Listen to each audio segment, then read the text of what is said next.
are listening to the Chartographers. Hello, everybody! I am Evan. This is Taran.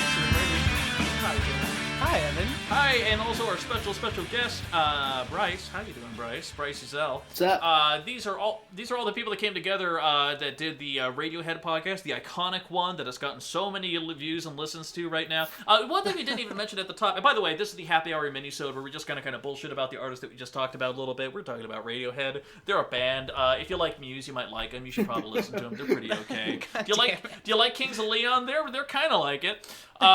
So you're Radiohead light.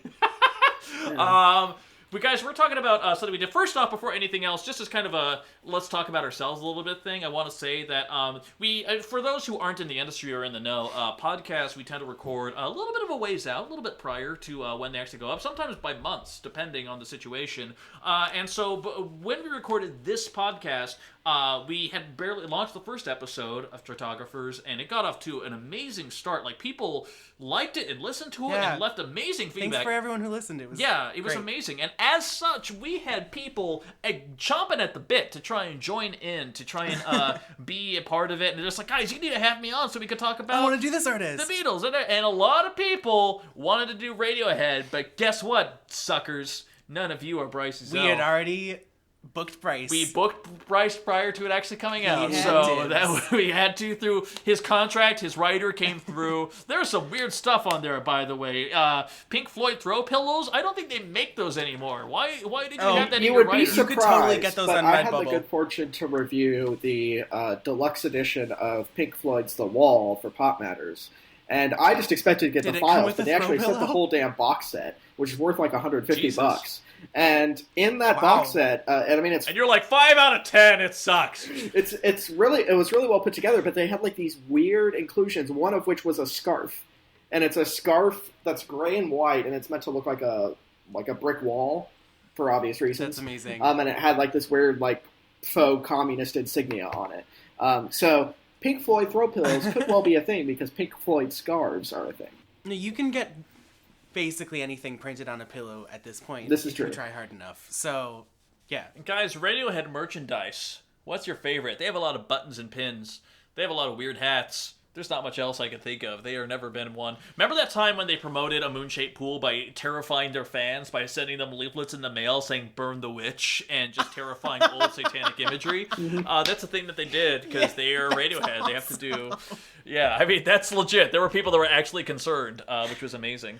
Nice. Well, I mean, to me, a lot of the promo around Moonshaped Pool was fitting because Radiohead fans, I guess this is a hot take, but they're kind of like a cult. And so, like, when they sent out those mailers to people in the UK that said, like, we know where you live and all that stuff, I was like, oh, that makes sense.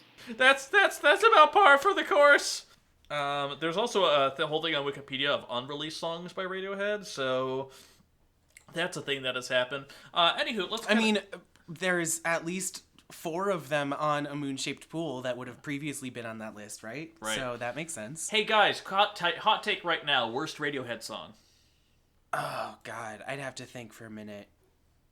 Give me track lists. Yeah, I mean, and I'd even throw the potential spoiler of "Not Off of Pablo Honey" just to piss people off. Not Off of Pablo Honey. Okay. Yeah. Stop whispering. I hate that song. It's so annoying. Stop. What if instead you stopped singing this song? Welcome to the Happy Hour podcast. This is what we do. I actually don't know what I consider by the their way, worst. Because, like, I have, like, a decent swath of their discography that I don't like, but none... But oh, I know. What? I know, and it is an unpopular opinion. It is coincidentally off of my favorite Radiohead album, but I hate Weird Fish's Arpeggi. And the worst part is that I like parts of it. It starts, and I'm like, oh, yeah, this is great. And then he says, weird fishes, and I can't take it seriously. His Bob Dylan-y impression right there? I can't take it seriously. I, like, actually start laughing. You're totally right, and it's at the end of... It's at the end of the phrase, but the all of the music drops out, like, right as he's saying the words, weird fishes. And then Then the bass beginning of a drops. sentence. It's actually like part of a lyric, but in that moment, it's isolated as just this like such a dumb pair of two words for a song. Well, the funny, like, York Like- gets away with a shit ton of bad lyrics. Right, and that's what I'm saying is like you shouldn't be able to get away with that. And then I think just besides Weird Fish's arpeggi, anytime where the instrumentation is so fast and articulate that they had to slow the tempo way down, and then the vocals just get totally lost. Like, there are vocals, but they're so slow that they might as well just not be there and just be a synth. I don't know. Those ones get really annoying. My answer for the worst Radiohead song is the entirety of Tom York's Tomorrow's Modern Boxes. That's my vote. Side note, that doesn't count. I know, That's but not I will a say, Radiohead song. Tom York has actually done some interesting kind of like weird solo-y like duets and things like there. He has an amazing duet he actually did with PJ Harvey on her album Stories from the City, Stories from the Sea. Called The State We're In or whatever, and it is like really good. He sometimes can surprise you with other things, or the one he did for the Uncle album, Rabbit in a Headlight, which has another amazing Jonathan Glazer directed video. Jonathan Glazer, who also did the video for Karma Police and the video for Street Spirits Fade Out. Like they have some good videos now and then. It's kind of nice. My least favorite Radiohead song. It's hard for me to disagree with anything aside from the Amnesiac version of Morning Bell, which is just, hey guys, remember kind of the moody thing we did here? Here it is, loud and in your face with a lot of more chords. And it's just kind of I don't see the need for a second version of that song. It feels like pointless uselessness.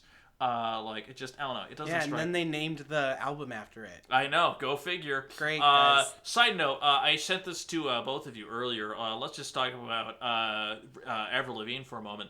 And Avril Lavigne, she has that song "Here's to Never Growing Up," which is her way of trying to really do like bad song. A teen anthem again, like kind of like let's all chant along. But the chorus of the song is "We're singing Radiohead at the top of our lungs," which is such a weird thing to sing. Because when you actually think about the it, like fist pumping anthems of Radiohead. You're Whoa. at a I guess, bar like, or you're in a like party. Guys, Straight Spirit, shut the fuck up! Straight Spirit's on right now. Like, What do you? Yeah. Oh my gosh, guys, they're playing the national anthem. No, what she... Actually, no, I take that back. You can hear that at a sports arena. I would jam the fuck out to that. I think what she's referring to in that song most likely is Creed, because that is a chorus you can absolutely shout at the top of your lungs. To say that. And that's their most... I know, but it's also singing Radiohead songs as if there's more than one that you could sing at the top of your... Right, but what was the lyric supposed to be? We're singing Radiohead's Creep at the top of our lungs.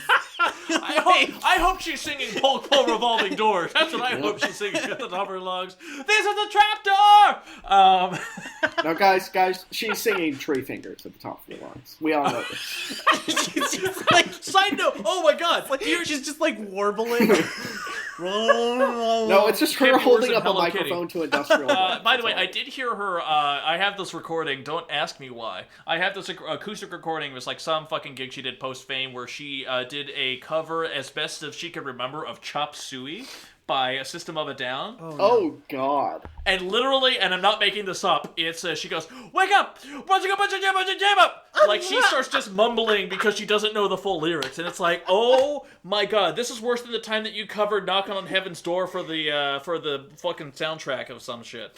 She did that once. She also covered John Lennon's "Imagine" off of the. You know too much about Avril Lavigne. tribute. Why are we talking about Avril Lavigne still? Let's talk about Radiohead. Yeah, let's talk about Radiohead. We shouldn't have even been talking about Avril Lavigne in 2005, let alone now. I think if you say her name 3 times, she appears in a mirror and tries to steal your vocal cords, like Ariel, but bloodier. Can we? No, although we can say as the end note of this conversation that thank the Lord in heaven that she got out of a marriage to Chad Kroeger. Here. Yes. Mm-hmm. Yeah, blessings. I know. After her marriage to some 41 motherfucker, that was such a thing. That went so well. I know, for so many different people. Yeah, I think. Well, we talked about our least favorite Radiohead songs. Let's do Radiohead 101. Yeah, if someone was listening to Radiohead for the first time, let's each pick a song that we feel is somewhat representative. Or like a top 3. Top 2. Let's do top 2. Top each. 2. Yeah. Okay. Just 2 that we feel are representative. Your 2 the songs that you would play for someone. If they're Be like, I'm curious about Radiohead. Just gut instinct. Not just because it's in front of me right now. All I Need off of In Rainbows. I would definitely That's a great play. tune. I would play that. That is such a hauntingly gorgeous song. I think I would play Optimistic, and then I'd play them Lucky. And just be like, these are the two sides of Radiohead. I think I would do something similar, but I would do High and Dry as my other song. That's a great tune too. High and Dry. It's yeah. Don't leave me high.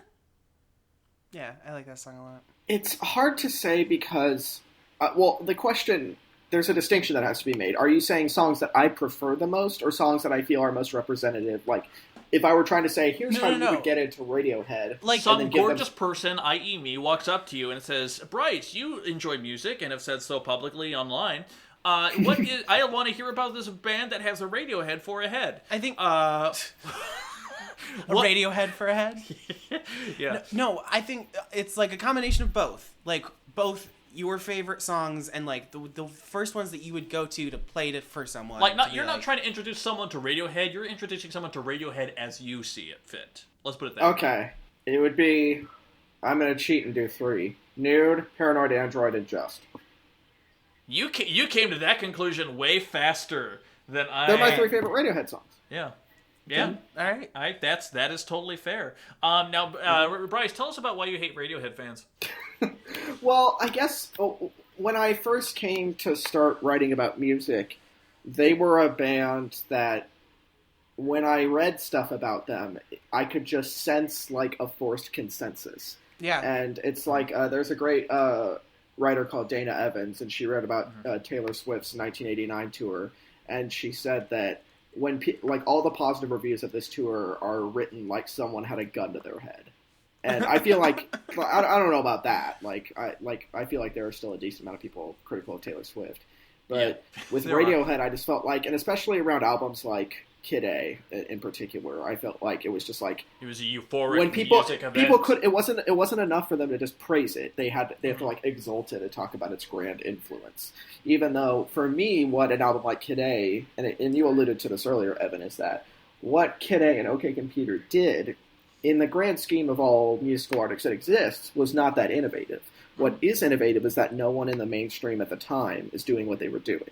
So they introduced to a larger audience things that other bands have been doing for some time, but just bands that weren't ever going to make, Billboard's top 100. Right, and I think that kind of goes back to Taran's point of why is Idiotech still their greatest song. I think there are people that will never hear an Aphex Twin or Auditure song ever in the history of their life, but once they start really digging into something like Idiotech, which is just so far outside of what the aesthetic of what a rock band is, that will just kind of be like, oh, there's something more like this? Like, not necessarily that they are doing a job as ambassadors of forgotten genres, but I feel like they are very good about bringing their current influences into what they have. They're still very distinctly Radiohead, but they're also you could trace direct lineages to a lot of other things, even though other bands are now pulling all sorts of things from them. Like Coldplay, when they were designing Viva La Vida, they were in the studio with Brice's favorite artist, Brian Eno, and they actually told Brian Eno, we want to make a great album. We want to make a classic album. And Brian Eno said, okay, what's one of your favorite albums ever? And literally, Chris Martin brought OK Computer into the studio, and he was like, okay, let's break it down and figure out what makes it work. And that's kind of what they used as a building block for what became Viva La Vida, arguably their last halfway decent album. Interesting. Yeah. You can't really hear any, OK Computer influence. I was about to say. On that. But you could see, they were still aiming for what does the album accomplish? What does it do? What does it announce to the world? And it's weird they did that. It was an announcement. It was pretty solid. I still enjoy it, that album. And then I love the hell out of that album. Yeah, and then they just forgot what the fuck they did on that album and just screwed everything up from then on ever. And then they did the Super Bowl with Beyonce and Bruno Mars, and everyone forgets that they did the Super Bowl. So that's a thing that happens. That's just fantastic. It was their mistake allowing Beyonce to join them. The angriest I've ever seen Brice in his life was when I believe it was during Radiohead Week, and I believe it was Stereo Gum that published a in defense of the King of Limbs 5 years later. Yeah, I was not pleased. Which was... And I knew those takes would come around. And it's the idea, and this is part of my other nuisance with with Radiohead fan, and this is an exclusive of Radiohead fandom. It's like now true of Beyonce. It's extremely true of Kanye, where it's like any album they will release has to be good, and before even like a lick of music is heard, people have to start generating some narrative wheels to make sense of it.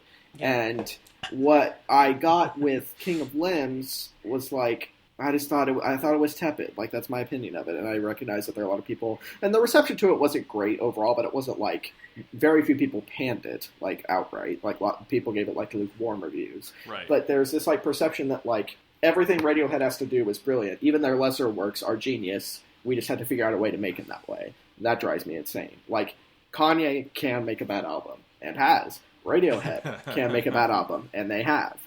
That's my general beef. How do you want to address the rumors that Moonshaped Pool is their last album? Thoughts, opinions, feelings, ideas? If they did, A+. good on them, because that's a damn good album. Yeah. Right. It's a very good album. It's, I mean, we ranked it at number 5, which I think is great for an album that came out a full, 9 years after anything that ranked higher than it. Like, the thing is, like, they've put out 9 incredible albums. I don't think anyone will be super sad if they retire now. Mm-hmm. Do we want them to keep putting out great music? Obviously, yes. But I think part of it is they sort of... I think they're not sure either, is kind of the vibe that I get it, because it's not overt. Mm-hmm. But they were like, just in case. Yeah. It is. But it's weird because... Let's put out these little things, recapping our career. Because I also think 9 is a great number of albums, and also they really are kind of in 3 stages. It's like stage 1, Pablo Honey through OK Computer, and then Kid A through Hail to the Thief, and then there was that was when they started taking longer breaks between albums. Mm-hmm. And then you have these most recent 3, which are much more, like, not somber, but a lot more electronic, a lot more... I mostly agree. I just feel like that break between Kid A, Amnesiac, and Hail to the Thief is a lot more distinct. I wouldn't necessarily like... Really? Yeah. Yeah. I feel like Hail to the Thief is more of an outlier. I think... Because I feel like... I think so, too. I think that Kid A and Hail to the Thief are very different albums, but I think that Amnesiac... is that bridges the gap between them. Interesting. That's fair. Yeah. Well, and the other thing too, I will say, is that it only really happened with the Daydreamer video, because for the long, Radiohead had been a part of a lot of our lives for a really long time, like, fairly essential, or at least in discussion, if anything. And man, when you see Thom Yorke in that video, and he is just bearded and old and looking kind of like he could be Grim Reaper-esque. I remember looking at that, and I tweeted at the time, man, Thom Yorke is dad as fuck, because he's well, and they're all looking really old. They're haggard. Johnny Greenwood in that promotional photo of the 5 of them. Face smacked with a I'm like, what happened to you, dude? And even after I saw that, I looked up photos from 2011 when from King of Limbs, and I was like, the past 5 years have not been kind to them. I mean, they are in their 40s now, right? Or 50s. Yeah, even. 50s at this point. They're in their 50s. So, I mean, that's right for how old they are. It's just, it was surprising. Yeah. All right. And what it seems to me like Radiohead are a band, and this is also true, incidentally, of a band that took some significant influence from Radiohead, Porcupine Tree, where the members are not... They don't have some, giant, hardcore influence. It's true. This is Porcupine Peen is... Did you just say Porcupine Peen? Porcupine Tree is Brice's favorite all-time band. I know, he heard Porcupine Peen, which is not what it is. By the way, that's a kids group, and they are amazing. They're like the Wiggles, but better and proggier. But what I was saying is that they're not... So they don't have, it seems to me, this hardcore investment in maintaining Radiohead as a thing. They have a hardcore investment in making music. Yeah. So, the reason why it seems to me that they have long gaps between, In Rainbows, King of Limbs, etc., is that during that time, Greenwood was both composing classical music and writing film scores. Yeah. Yorke was doing his own terrible, that's my own opinion, electronic stuff. And so it seems like, and I've noticed, like, as much as I love a moon-shaped pool, it's not like a significant sonic evolution in the way that like Kid A was from OK Computer or OK Computer was from that. Mm-hmm. It seems like they're refining and cobbling together their influences, but it doesn't seem like they're trying to like push Radiohead into some new territory. That's exactly. So if this was their last album, I think they did a dang That's good job. exactly what Moonshaped Pool feels like to me too. It feels like a refined, mature version of their entire sound. Uh-huh. You know, it has.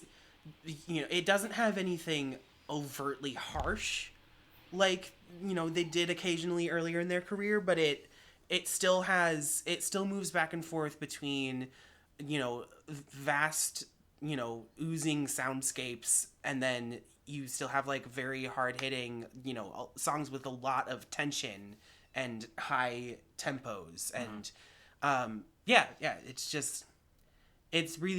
it's as I think I said this earlier to Evan, it's exactly what I wanted a new Radiohead album to sound like. Mm-hmm.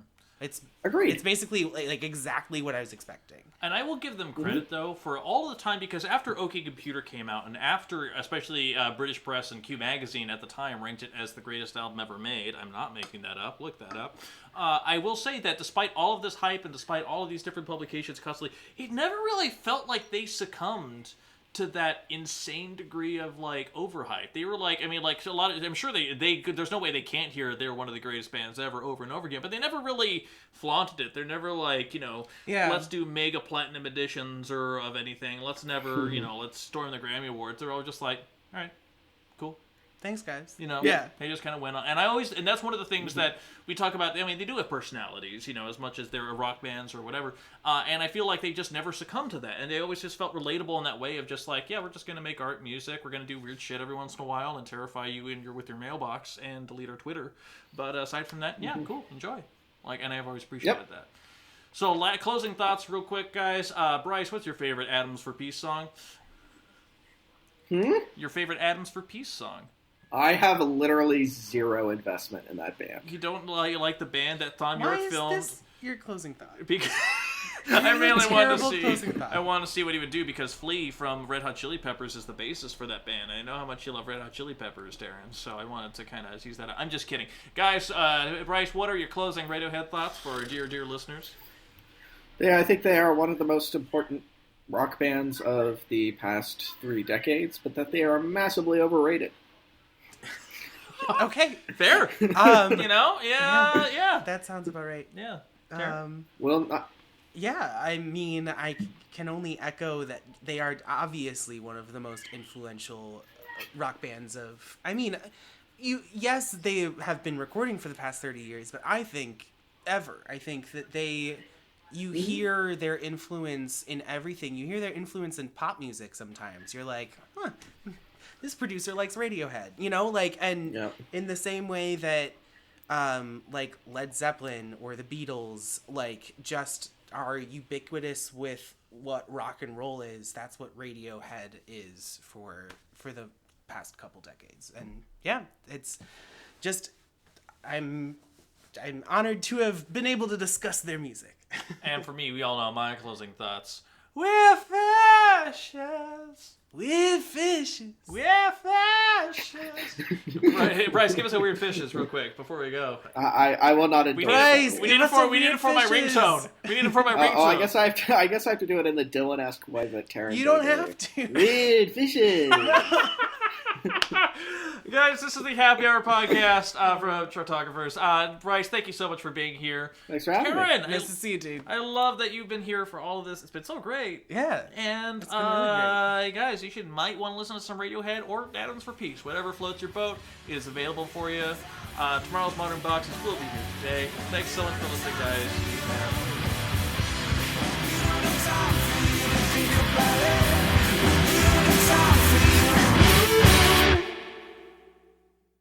Weird fishes.